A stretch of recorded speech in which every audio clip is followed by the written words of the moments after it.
You could come from here where people think, oh, you know, this is just the Bronx. You could come from here and make something big and impactful and make noise. Yo, shout out to the most innovative borough. What borough was that?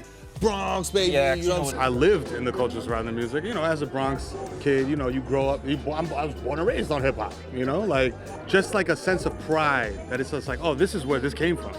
You know what I mean? It's like being a Yankee fan at the old Yankee Stadium. It's like, man, there's such a legacy here, and it started here. You know what I mean? In the Bronx. So hip hop, same thing. It started here in the Bronx. And as a son of the Bronx, I've always been proud of what we've created.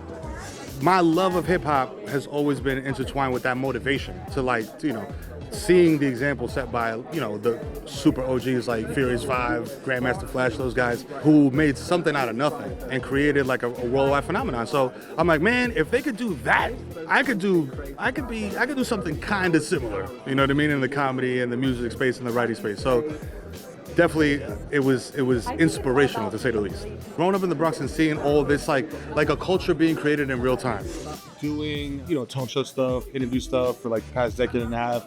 I'm really a sports guy, right? So, you know, that I'm out here on my own, I am really enjoying, you know, what I do because, you know, I like I said, I love sports, bro. I'm obsessed with sports. I'm thrilled to be here, bro. And that's not like a cliche thing to say, even though it sounds like it, because I love sports, and I love talking about sports and being able to give people their flowers on such a big stage is huge.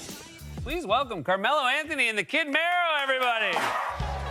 Carmelo is dope because you wouldn't think that this guy is top 10 scoring in the NBA of all time, of the entire league, because he's a really humble dude. He understands like media, you know what I mean? He understands like how to make a good show. Like this was really thought out. This was really like, who's the match? How we gonna approach this? The team did a hell of a job at finding the match and finding what was the entry point. It's Melo, man. Like, you know what I mean? Like I grew up, I was there in my underwear in the living room when he dropped 62 at the Garden, bro. I almost hit my head on the ceiling. That shot is good! Carmelo Anthony with the greatest scoring game in Knicks history. He's got 62! So I was just like, from going from that to this is like 7 p.m. in Brooklyn, just like full circle moment. A lot of times we speaking on topics that people want to hear about. Yeah.